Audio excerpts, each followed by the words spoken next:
Bismillahirrahmanirrahim. Assalamualaikum warahmatullahi wabarakatuh. Okey, jadi cikgu nak sambung dengan bab 3 yang masih belum habis dekat kelas. Jadi sebenarnya nak sambung dekat bahagian ni yang ada larutan isotonik, hipotonik dan hypertonik. Okey, jadi boleh rujuk dekat Bioscore muka surat 52 dan juga buku teks lah. Okey. So untuk bab ni kriteria kejayaan yang perlu dicapai ialah pelajar ni dapat menyatakan maksud larutan hipotonik, hypertonik dan isotonik. Kemudian yang kedua, pelajar dapat menerangkan kesan larutan ketiga-tiga larutan ni terhadap sel tumbuhan dan sel haiwan. Dan yang ketiga, dapat menerangkan proses plasmolisis, diplasmolisis, hemolisis dan krinasi. Okey. So untuk topik ni sebenarnya apa yang kita sebutkan tadi sebenarnya sangat-sangat berkaitan dengan tajuk osmosis kita. Jadi kita ulang balik untuk tajuk osmosis. Definisi osmosis ialah proses pergerakan molekul air. Mesti melibatkan molekul air dari kawasan yang berkeupayaan air tinggi ke kawasan berkeupayaan air rendah.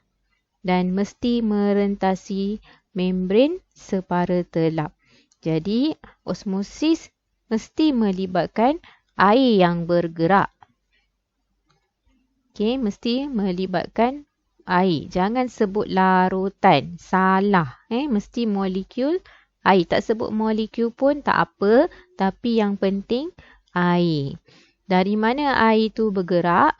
Dari kawasan yang air banyak. Jadi berkeupayaan air tinggi. Biasanya air banyak, kepekatan dia rendah dan larutan tu cair. So, air ni bergerak ke kawasan air yang sedikit iaitu berkeupayaan rendah. Air sedikit ataupun larutan tu lebih pekat. Jadi, kita dah bincang proses osmosis ni mesti merentasi membran separa telap. Kalau tak ada membran, air tu mengalir je, itu bukan osmosis. Okey. So, bila kita membandingkan bila kita cerita tentang pergerakan air ni berlaku apabila wujudnya larutan yang berbeza kepekatan. Mesti ada kepekatan yang berbeza. Dan di tengah-tengah tu mesti ada membran. Membran separa telap. So, kalau tak ada perbezaan kepekatan, osmosis tidak berlaku. Okey. So, biasanya larutan yang berkepekatan rendah, dia punya nombor ni, peratus ni lebih kecil. So, kita tengok nombor peratus tu untuk merujuk kepada kepekatan rendah atau tinggi. Yang ini 10%, maksudnya dia lebih pekat. So, molekul sukrosa ni dilukis lebih banyak dalam gambar rajah. Itu cara kita nak tentukan kepekatan. Okay. So, sekarang ni larutan sukrosa ni lebih cair daripada larutan sukrosa 10%. Minta maaf larutan sukrosa 5% lebih cair daripada larutan sukrosa 10%. Maksudnya 5% ni larutan dia adalah berkepekatan rendah. Tetapi mempunyai keupayaan air yang tinggi sebab dia cair. So, keupayaan air dia tinggi.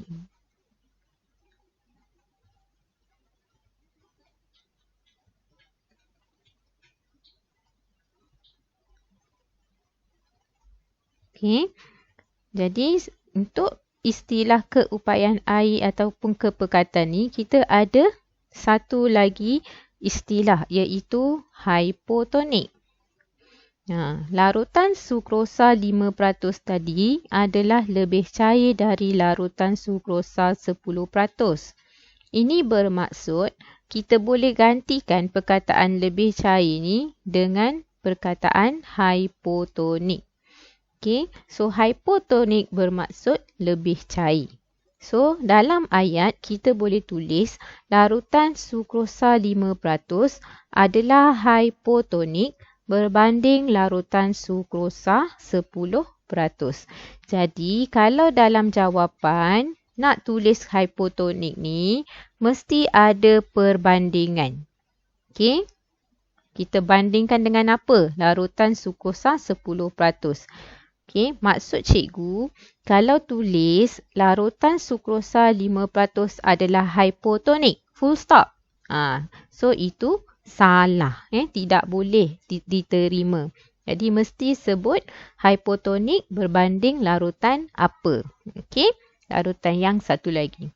Dan larutan hypotonik ialah larutan yang mempunyai kepekatan yang lebih rendah. Sama maksud ataupun tadi, patutnya cikgu tambah sinilah tadi.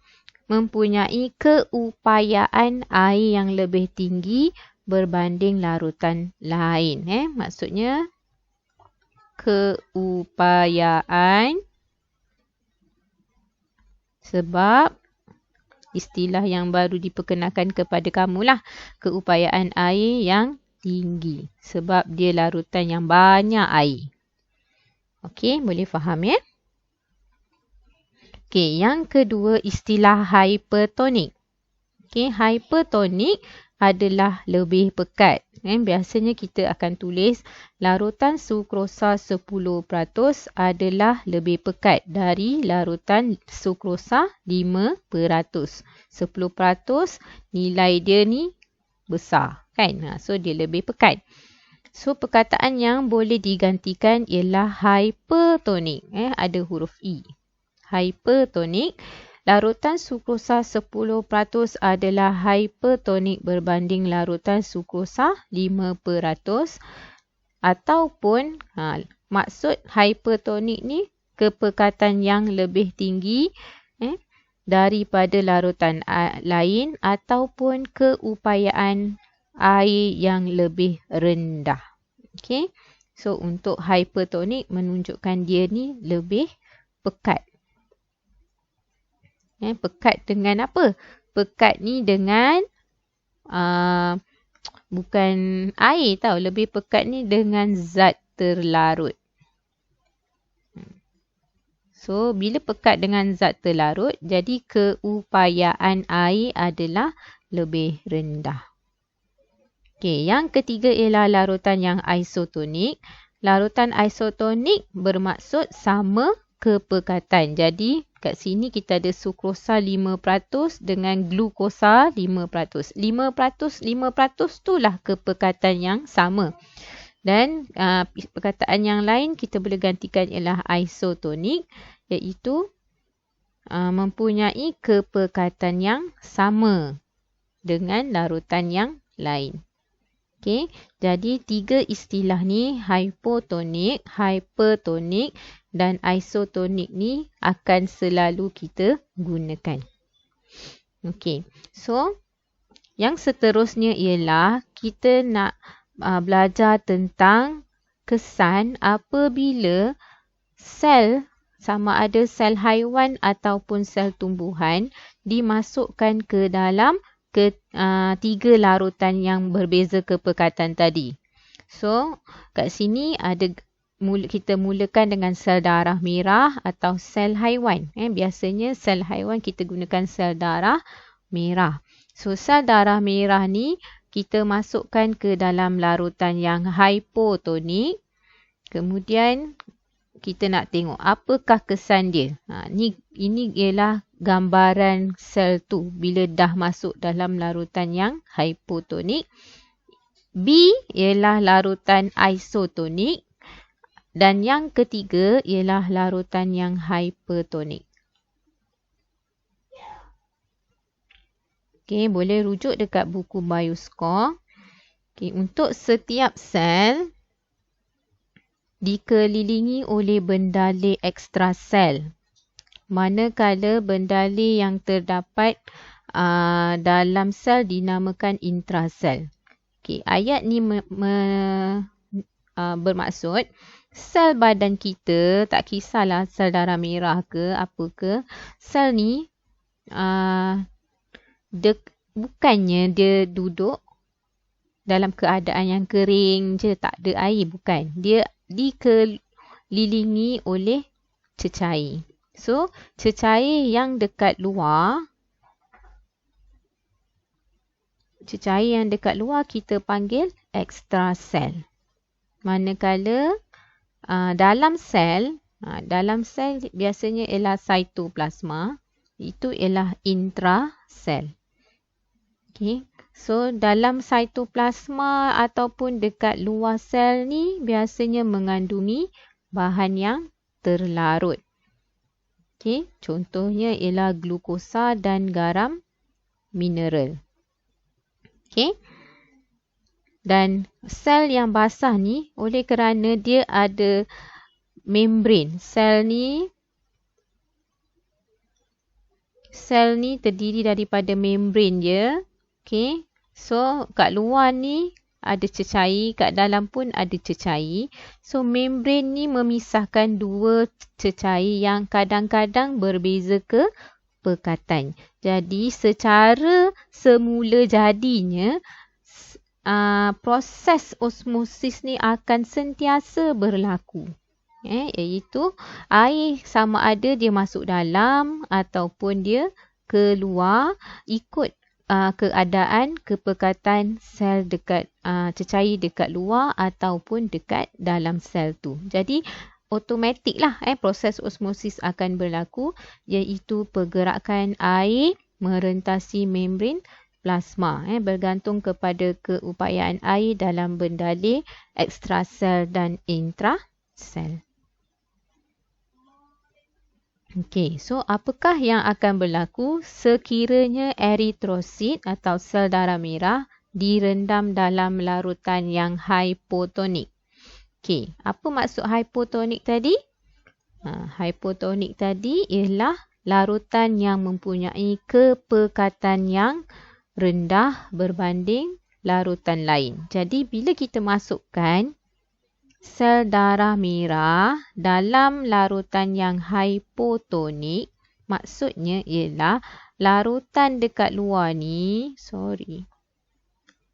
larutan yang dekat luar, sebab kita katakan dia hypotonik, maka larutan ni kepekatan dia lebih rendah berbanding sel darah merah. Maksudnya dalam plasma, dalam membran punya, dalam sel darah merah punya sel tu ada cecair lah. Jadi cecair tu kepekatan dia lebih tinggi, tetapi cecair di luar sel darah merah ni adalah hypotonik. So, proses osmosis akan berlaku. Jadi air akan meresap masuk ke dalam eritrosit secara osmosis, disebabkan dekat luar lebih hypotonik, dekat dalam sel lebih hypertonik, maka osmosis akan berlaku. So, molekul air akan meresap masuk daripada bikar ni, dia masuk ke dalam sel. Dan sel darah merah ni akan mengembang. Dia akan mengembang dan akhirnya akan meletus kerana membran plasmanya yang sangat nipis dan tak dapat menahan tekanan yang tinggi. So, peletusan sel darah atau hemolisis akan berlaku. Apa maksud hemolisis? Hemolisis ni maksudnya sel darah tu pecah. Jadi macam mana kita nak lukiskan? Kita kena tahu cara nak lukis sel darah merah yang pecah. So, kita lukis sel darah merah tu Macam ni. So, ini menunjukkan sel darah merah pecah. Jadi, cikgu nak minta awak lukiskan rupa bentuk eritrosit ni dalam buku bioskor awak. Lukis macam ni. Okey. Ini kena lukis dekat bioskor. Dalam buku bioskor page 53. Okey, itu ialah gambaran untuk sel darah merah yang mengalami hemolisis. So, ini contohnya lah. Okey. Next. Okey. Apa pula yang akan berlaku bila kita letak sel darah merah dalam larutan yang isotonik? So, perkataan isotonik ni adalah sama kepekatan. Jadi, larutan di luar sel adalah isotonik kepada sel darah merah. Sama kepekatan. So, apa yang berlaku ialah air ni dia akan bergerak juga. Tapi pada kadar yang sama. So, kadar pergerakan molekul air ke dalam atau keluar sel adalah sama. So, sel ni air dia akan meresap ke dalam dan meresap keluar sama banyak. Jadi, oleh kerana pergerakan air tu sama banyak, maka sel tu boleh kekalkan saiz dan bentuk normalnya. Jadi, maksudnya tiada perubahan pada sel darah merah tersebut. Okey. Dan yang ketiga ialah larutan hipertonik. Maksudnya kita sediakan satu larutan, contohnya yang berkepekatan yang ni larutan dalam bika tu mempunyai kepekatan 10%. Sukrosa 10%. Sel darah merah dia semula jadi, biasanya kepekatan dia ialah 0.9%. Jadi nombor ni lagi besar. Okey, apabila nombor larutan sukrosa tu lebih besar, kepekatan dia lebih tinggi. Jadi kita consider dia adalah larutan yang hipertonik. Jadi larutan di luar sel adalah hipertonik kepada sel darah merah. Apa yang berlaku bila perbezaan kepekatan tu wujud, maka air daripada sel ni akan meresap keluar secara osmosis. Dan air keluar banyak, maka sel darah tu akan mengecut. Dan proses ni akan menyebabkan krinasi berlaku, iaitu sel darah mengecut. Okey. So, itu ialah 3 keadaan apabila dimasukkan sel darah merah ke dalam 3 larutan yang berbeza. Okey. Okey, kali ni kita tengok pula sel tumbuhan. Okey. Sel tumbuhan. So, apa yang akan berlaku jika sel tumbuhan direndam dalam larutan yang hipotonik? Okey. So, sama juga apabila direndam dalam larutan yang hipotonik, larutan dekat luarnya adalah hipotonik kepada sel. Contohnya, gambar ni, katalah gambar sel ni duduk dekat dalam satu larutan, dekat dalam bika, di mana dalam ni kita letakkan air suling. So, air suling biasanya kepekatan dia 0%. Okey, air suling. So, air suling adalah hipotonik berbanding sel tumbuhan ni. So, apa yang akan berlaku ialah proses osmosis, iaitu air akan meresap masuk ke dalam sel secara osmosis. Dan bila dia masuk ke dalam sel, dia akan memenuhi vacuole. So, air ni daripada bika akan masuk ke dalam vacuole. Vacuole akan mengembang dan menolak membran tu ke dinding sel. Okey. So vacuole akan mengembang dan membran plasma akan tertolak ke dinding sel. Maksudnya dia jadi rapat lah. Okey. Mana membran? Ni membran kat tepi ni. Maksudnya ni ialah sel tumbuhan. Okey, ini ialah membran biasanya kan. So kali ni membran dia tu cikgu guna warna lain. Membran dia rapat dekat dinding sel. Okey. Yang merah ni kita consider dia punya membran tertolak ke dinding sel. Sebab apa? Vacuole dia besar. Vacuole dia besar, so dia akan tolak lah cytoplasma dan menolak membran ke dinding sel. Tekanan akan tolakan tadi menghasilkan satu tekanan, iaitu tekanan segar. Tekanan segar akan memberi sokongan kepada tumbuhan itu dan menyebabkan batang dia tegak dan daunnya tidak layu. Okey. Yang kedua ialah kita masukkan katalah ini keadaan yang kedua di mana sel dimasukkan ke dalam satu larutan yang sama kepekatan. So kita consider dia sebagai isotonik lah. So pergerakan air akan berlaku masuk dalam bikar ni. So akan ada air yang masuk dan akan ada air yang keluar pada kadar yang sama. Pada kadar yang sama, maksudnya sama banyak. Jadi apa yang berlaku ialah sel ni dapat mengekalkan saiz dan bentuknya dan sel tu kita sebutkan dia dalam keadaan flasid. Kerana pada waktu ni bila masuk dalam satu larutan yang isotonik, dia punya vacuole tu tak dinding dia tak segah sangat. Dia tak segah sangat sebab tak ada tekanan segah. Kerana air yang masuk kalau berlebihan ada air yang keluar. Jadi tak ada satu keadaan yang segah dekat situ. Jadi sel tu disebut sebagai flasid. Okey. Tapi bila sesuatu sel ni dimasukkan dalam keadaan yang ketiga, masukkan dalam satu larutan yang hypertonik.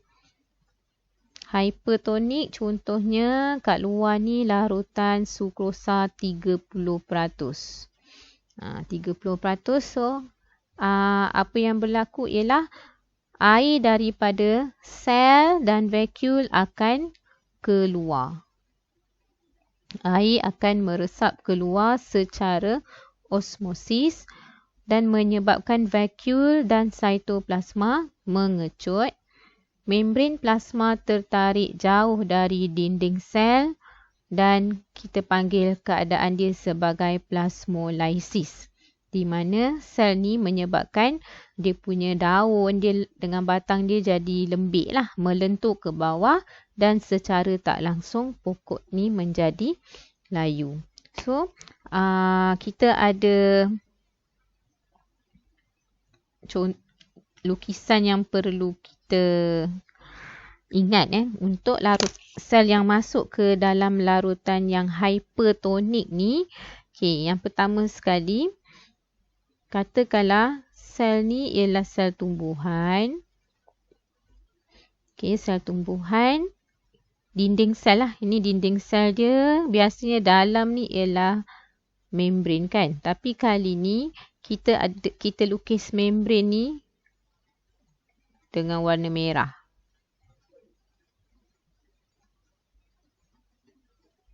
Okay. Kemudian dia ada nukleus. Dan dia ada vacuole. Okay, vakuol atau vacuole. Okay, yang merah ni ialah membran plasma.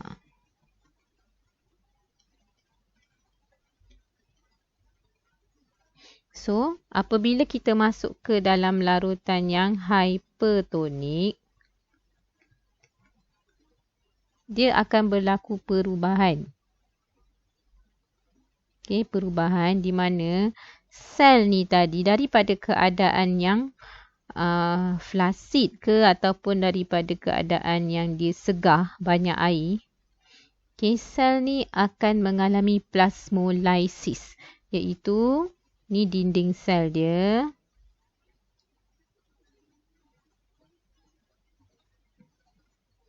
Okay, bila plasmolysis air keluar, jadi vacuole dia sekarang ni mengecil. Maksudnya air meresap keluar dari sel. Dan membran plasma dia sekarang tidak lagi rapat macam ni. Ni kira rapat dekat dinding sel lah kan.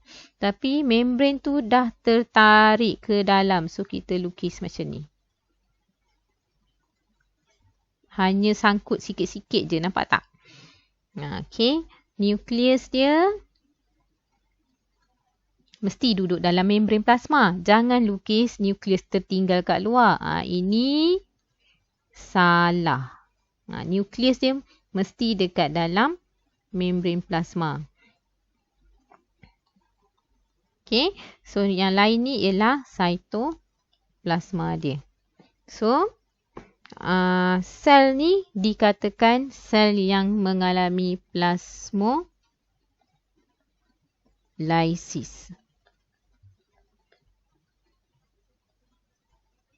Okay, sel yang plasmolysis ni vacuole dan cytoplasma dia mengecut, membran plasma dia tertarik jauh dari dinding sel. Okay. Ni membran plasmanya kat sini. Tertarik jauh dari dinding sel. Okay. So, kena pandai lukis keadaan sel tu segah, flasid dan plasmolysis. Okay. Dan yang akhir sekali untuk bahagian ni ialah sel yang mengalami plasmolysis ni boleh ditukarkan kembali kepada keadaan segah. Maksudnya kalau kita ada satu sel tu dah kecut, pokok tu dah layu, kita siram balik pokok tu. Jadi sel yang kecut dan mengalami diplasmolysis akan menjadi segah semula. So istilah apabila sel ni plasmolysis dan kembali segah, kita sebut diplasmolysis. Okey. Macam mana boleh jadi diplasmolysis? Sebab kita masukkan sel tu ke dalam larutan hypotonik. Sebenarnya kat sini dimasukkan semula. Ni semula. Dimasukkan semula, tertinggal L dia, ke dalam larutan yang hypotonik. So, sel akan segah semula. Jadi macam mana boleh berlaku? Air dari luar sel meresap semula ke dalam sel. Okay. Vacuole akan mengembang. Membran plasma akan tertolak ke dinding sel dan sel menjadi segah semula. Okay. So dalam menerangkan, contohnya nanti awak nak jawab soalan di muka surat 56.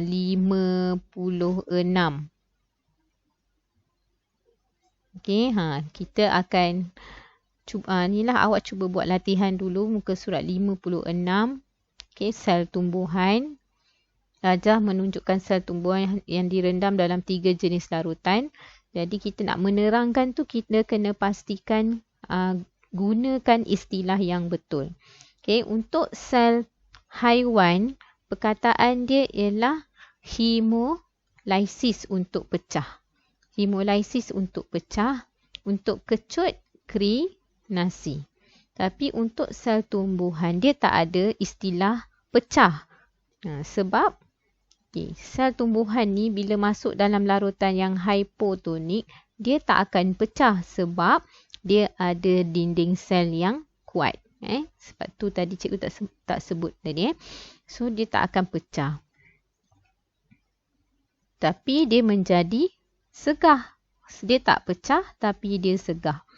Kalau dia dalam keadaan yang mengecut, kita panggil dia plasmolysis. Tapi kalau dia dalam larutan yang isotonik, dia tak kecut dan dia tak segah juga, itu kita panggil flasid. Okey. So nanti cuba lukis, lupa pula, lukis muka surat 54 tu untuk sel tumbuhan yang hypotonik dan hypertonik. Satu lagi lukis gambar dekat muka surat 53, sel darah yang pecah dan sel darah yang kecut. Sel darah yang kecut tadi, lupa nak explain, nak cerita lukisan dia tu. Lukis macam gambar ni jugalah. Okay, gambar ni. Jadi kita boleh lukis sel darah yang kecut. Okay. Okay, yang seterusnya. Tengok gambar ni. Tengok gambar cili ni kan. Jadi biasanya kita akan tengok cili macam ni diletakkan dalam di atas makanan kita sebagai hiasan. Jadi bentuk bunga. Okay. So macam mana kita nak hasilkan cili yang boleh melengkung ni, boleh melengkung elok je. Ni kan. Kalau setakat kita buka-buka dengan tangan je, dia tak mahu jadi melengkung macam tu. Okay, so sebenarnya ada cara dia. Okay, jadi berdasarkan kepada gambar cili ni, sebenarnya kita ada satu lagi tajuk, bukan tajuk, maksudnya aplikasi lah kepada larutan yang hypotonik, hypertonik dan isotonik. Okey. Contohnya macam ni. Okey, ini contohnya kita ambil batang sawi, batang sayur sawi. Okey, kita belahkan batang sawi tu. Macam gambar ni kan. Dia belah, ataupun kita ada batang sawi. Cikgu lukis ni, batang sawi ni kita belah 4. Belah 4 dan ambil satu bahagian. Okey, ambil satu bahagian. Ataupun keempat-empat bahagian tu dia letak dalam larutan yang berbeza. So dekat sini dia letak dalam air suling, distilled water. Kemudian letak dalam larutan sukrosa yang berkepekatan 0.1 mol desimeter padu. Yang kedua 0.3 dan 0.5. Jadi bila kita baca ni, maksudnya semakin lama, bukan semakin lama, larutan yang disediakan tu berlainan kepekatan. Dan ini yang paling tinggilah kepekatan dia. Okey, jadi sebenarnya bila kita rendam larutan tu dalam different concentration, okey macam ni, untuk beberapa lama, dia akan memberi kesan kepada batang sawi tu. Kerana apa? Okey, kerana batang sawi ni yang dekat bahagian luar dia, dekat luar ni, dia punya dia punya kulit luar dia biasanya berkilat kan. Berkilat. Kita panggil epidermis. Epidermis ni dia ada lapisan yang kalis air. Epidermis ni dia kalis air sebab dia berlilin. Jadi bila kita potong dia, bahagian dalam keratan ni, di bahagian dalam, dia akan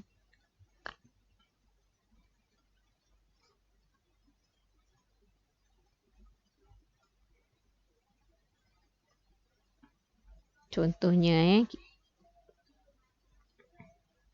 ini tadi kita ada batang sawi potong 4. Okey, bahagian luar dia ni ialah lapisan epidermis. Jadi katalah kita keluarkan yang ini. Keluarkan, so kita akan dapat Contohnya macam ni.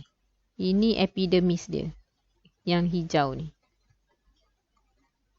Okey. Yang hijau ni ialah epidermis.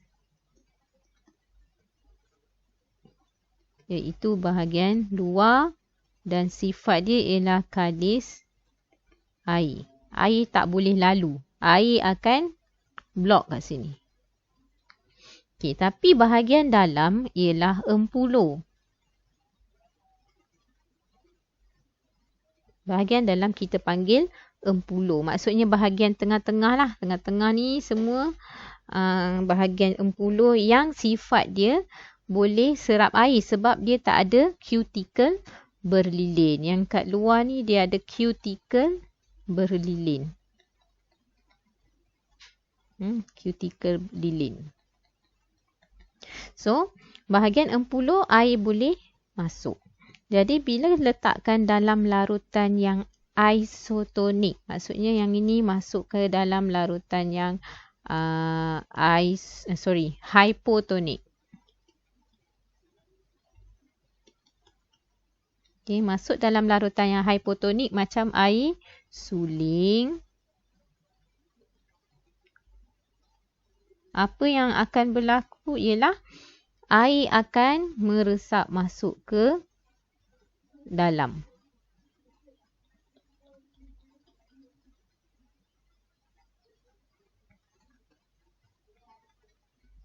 Okey, air akan meresap masuk ke dalam.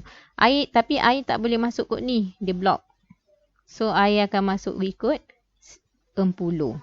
Okey, dan bila air masuk ikut empulo menyebabkan sel-sel dekat sini, dekat bahagian empulo ni dia jadi lebih segah dan dia memanjang.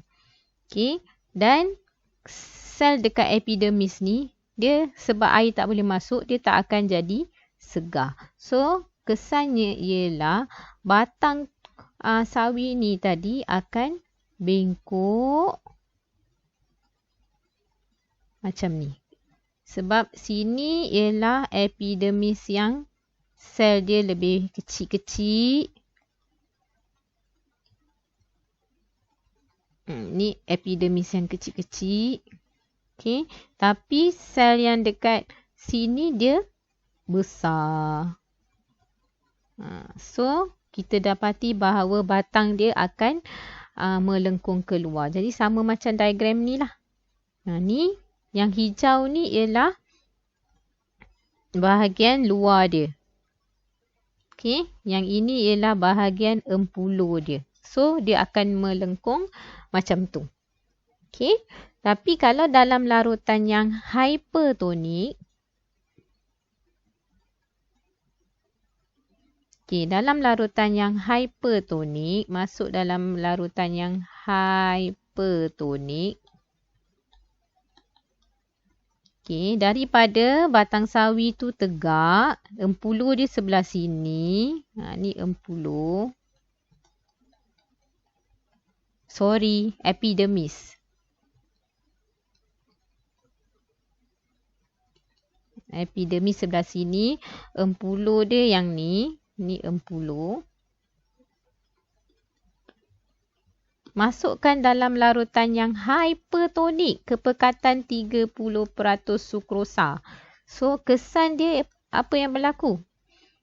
Air akan meresap keluar. Sebab masuk dalam larutan hypertonik, air akan meresap ke luar. So, keluar air daripada bahagian empulo. Bahagian epidermis ni air tak boleh keluar.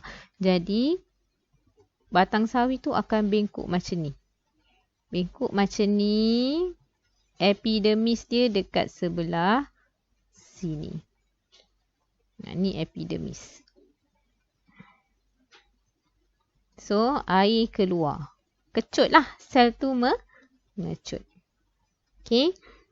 Tu kesan dia. Jadi, kalau kita tengok gambar cili. Gambar cili macam ni. Agak-agak masuk dalam larutan apa? Okay. Masuk dalam larutan yang hypotonik. Sebab cili tu, dia bahagian luar dia ni berkilat. Kan? Berkilat ni bahagian dalam empulo dia. So air masuk ke sini. Jadi sel dekat bahagian ni jadi lebih besar, lebih panjang daripada sel kulit epidermis tu. So menyebabkan cili tu boleh melengkung. Jadi awak kat rumah bolehlah try pinjam cili mak tu, cuba rendam dalam air pipe tu, tengok apakah kesannya pada cili tu. Okey, kalau tak nak guna cili boleh guna batang sawi, boleh rendam dalam air pipe satu dengan larutan gula. Rendam dalam air gula. So dapat tak? Macam ni. Jadi awak mungkin dapat ni untuk rendam dalam air pipe. Satu lagi kena, yang ni sebenarnya melengkung ni tapi dia tak tunjukkan, dia jadi lembik. Air batang sawi tu dia akan jadi lebih lembik. Okey. So ini eksperimen yang kita buat dekat makmal. Bolehlah sediakan dengan peratus-peratus tu kan. Okay, so kalau kita nak jawab soalan ni, which of the following processes causes juice the chili to curl outwards, or causes the chili to curl outwards. Proses apa yang terlibat? So A, diffusion, B, transpiration, C, osmosis, D, plasmolysis. Proses dia adalah osmosis lah. Osmosis. Padam pula. Okey, proses dia ialah proses osmosis. Okey. So, cikgu harap boleh faham video ni, boleh cover bab 3 kita. Okey. Doakanlah ya, semoga cuti kita ni berakhir dengan cepat. Oh, ada sikit lagi fenomena kelayuan tumbuhan. Okey, nanti ada masa cikgu cuba lagi. Kalau tak dapat buat video, bagi PowerPoint pun okey lah Okey. So, itu saja untuk hari ni. Study elok-elok. Okey. So, jaga diri baik-baik. Okay, Assalamualaikum warahmatullahi wabarakatuh.